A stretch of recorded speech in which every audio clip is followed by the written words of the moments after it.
আসসালামু আলাইকুম। আজকে এক ছোট্ট বন্ধু খুব সুন্দরভাবে তার হোমওয়ার্কটি করে নিয়ে এসেছে। সে ছবিতে 3টি ছানা পাখি এবং একটি মা পাখি বসে আছে, সেই একটি ছবি এঁকে রং করে নিয়ে আসছে। চোখটাতে আমি একটু হাইলাইট করে দিয়েছি। তার এই আঁকা ছবিটি আমার অনেক ভালো লেগেছে। সে বাসায় আসলে অনেক চেষ্টা করেছে সুন্দরভাবে ছবিটি আঁকার।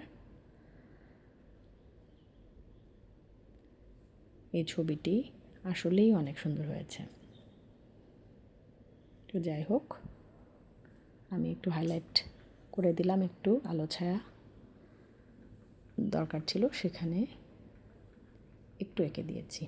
খুবই সুন্দর হয়েছে। ছোট্ট বন্ধু, আরেকটি ছোট্ট বন্ধু পাহাড়ি একটি দৃশ্য এঁকেছে।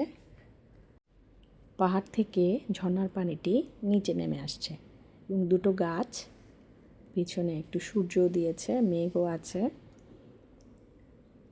চেষ্টা করেছে সুন্দর একটা ছবি আঁকার।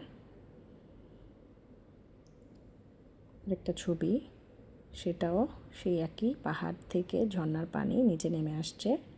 সবাইকে অসংখ্য ধন্যবাদ।